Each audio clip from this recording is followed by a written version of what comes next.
Now, Mark, let's bring you in because, of course, we touched on it. The idea of human beings as being commodities brings us to how the money system of the world is run.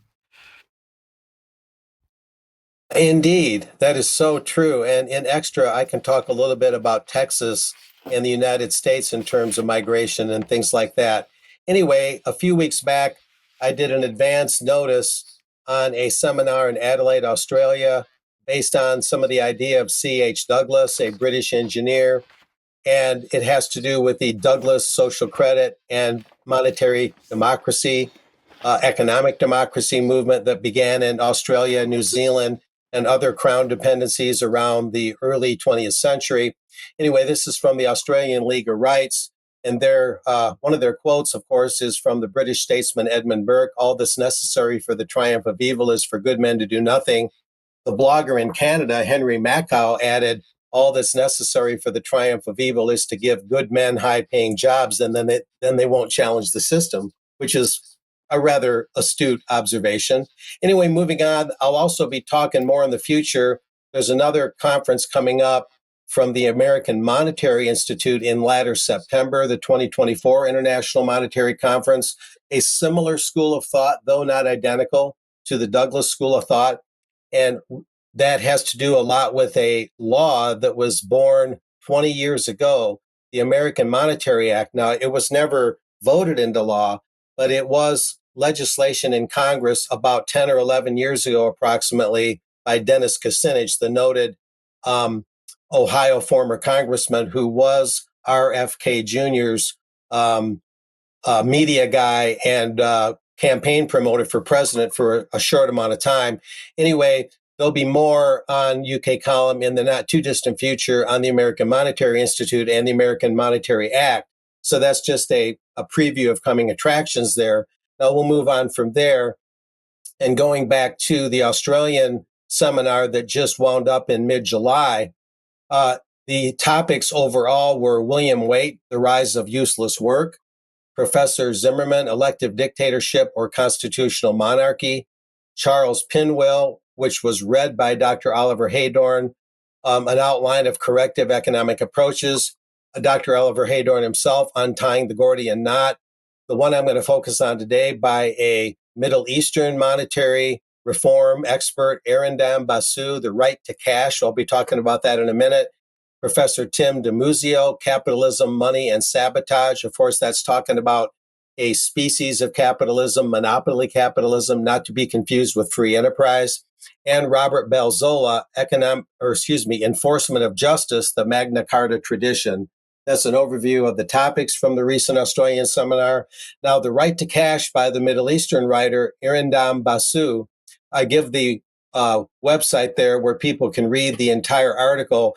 A colleague of the Australian League of Rights actually read that article as a speech at the Adelaide seminar. And this is from that speech. And I copied this over so I could get the exact wording. I won't get into all the detail, but it gets into some definitions. Money, Douglas was quoted as saying in his book, Economic Democracy, that money is, quote, any medium which has reached such a degree of acceptability that no matter what it's made of and no matter why people want it, no one will refuse it in exchange for his products or services. Commodity money, money comprised of precious metals. Fiat money, all non-commodity money. Physical money, all money that's tangible. At present, this primarily consists of notes and coins. Digital money, and this is important as the world moves towards central bank digital currencies, which is all intangible money. An important point is that while all commodity money is physical money and all digital money is fiat money, all physical money is not commodity money. People can freeze the slides and read those things again, of course. We may therefore classify all money into three categories.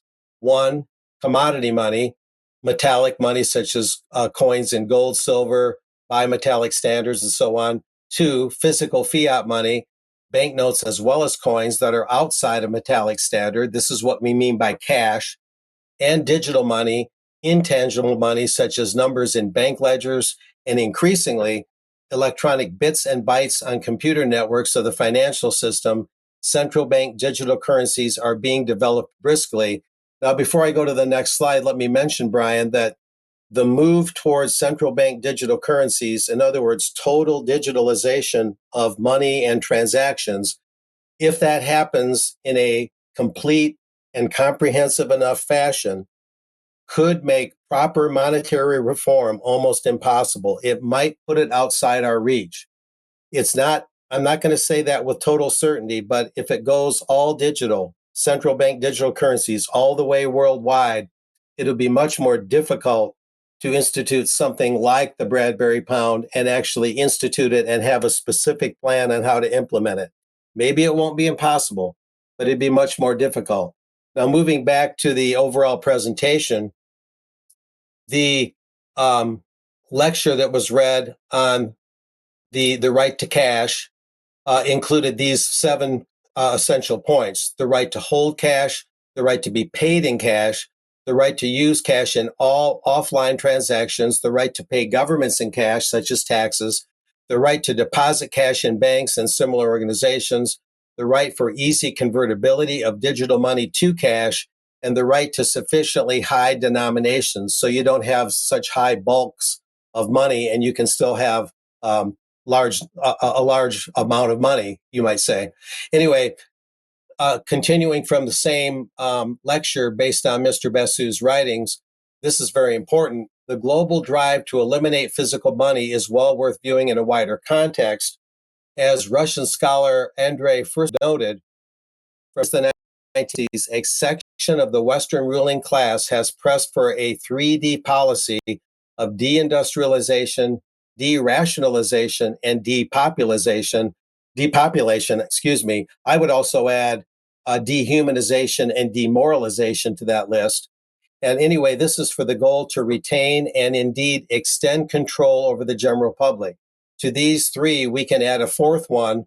In my book, is the sixth or seventh one.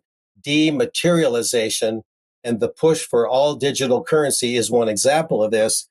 Dematerialization is defined here as the production of goods and services with less material used than before, and that's not always a bad thing, but you can't go too far with it. A distinction is between limited and total dematerialization. Limited dematerialization means the partial reduction of physical resources used to produce something, but total dematerialization entails the elimination of a tangible form altogether. In other words, digitalization.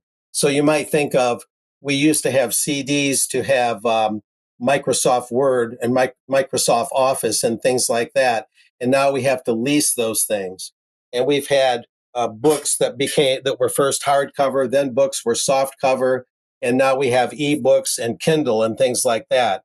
So tangible products that you can actually own and hold in your hand across the board are giving way to this dematerialization, you might say. It's an interesting concept to consider, and we wonder only how far it might go.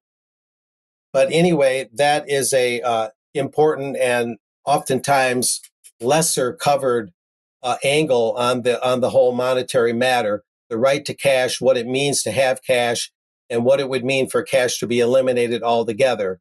The outcome could become quite dire if we're not careful. Now, moving on a little bit more, I got just a little bit more to show. These slides are based on some people I've interviewed and met over the years. Ellen Brown, who has a law degree, she wrote a noted book called The Web of Debt. Some of our viewers might be familiar with this one. And she gets into some important points, namely, not only is virtually the entire money supply created privately by banks, but a mere handful of very big banks is responsible for a massive investment scheme known as derivatives, which now tallies in the hundreds of trillions of dollars. The banking system has been contrived so that these big banks always get bailed out by the taxpayers, but the scheme has reached its mathematical limits, she argues. There isn't enough money in the entire global economy, she says, to bail out the banks from a massive derivatives default today. And there's just a tad more. I've also, of course, on numerous occasions met G. Edward Griffin, founder of the twice annual Red Pill Expo. I might be covering the next expo this coming November, that is, in Tulsa, Oklahoma.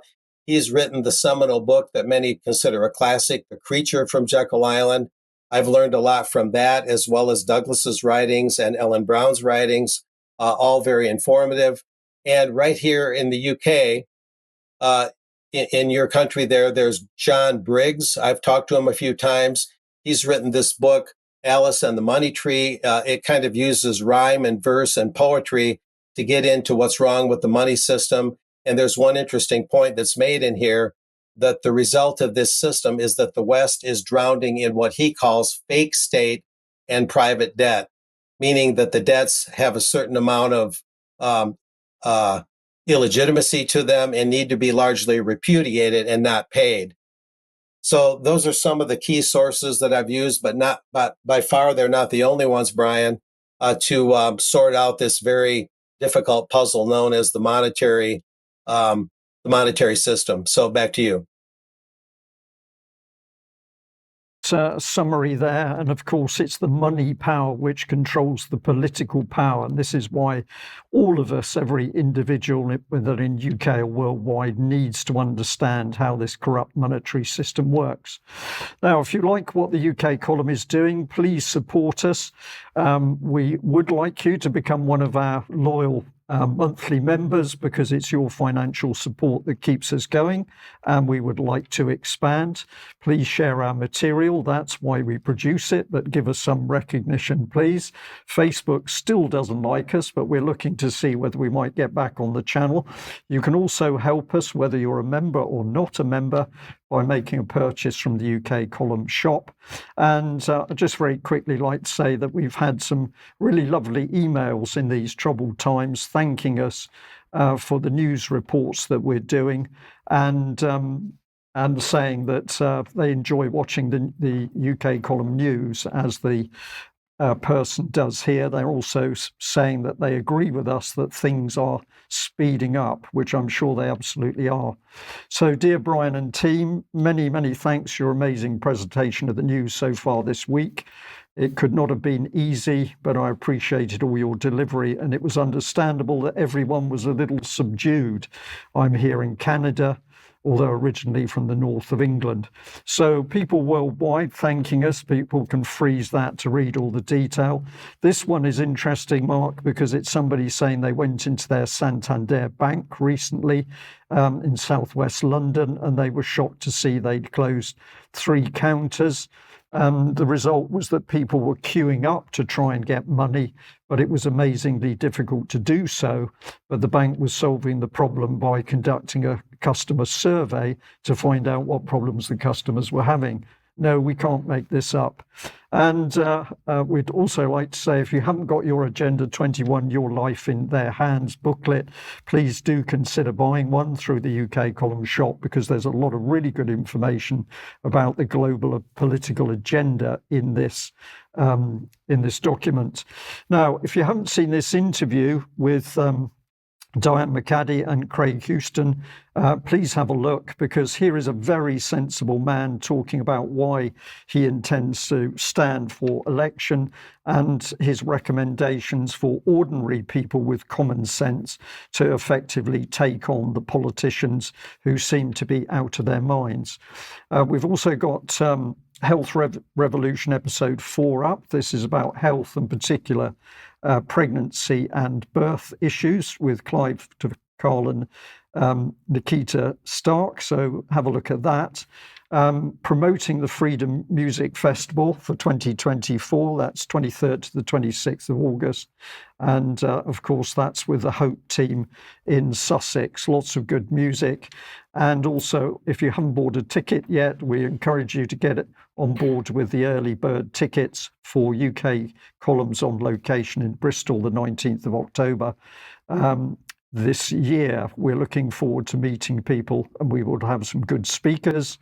And of course, the UK column is very happy to promote peaceful protests. And this is 12 o'clock Parliament Square, Wednesday, the 4th of September, where we will be heard during Prime Minister's questions. So if you fancy getting up to London for that, I'm sure you're going to meet some good people.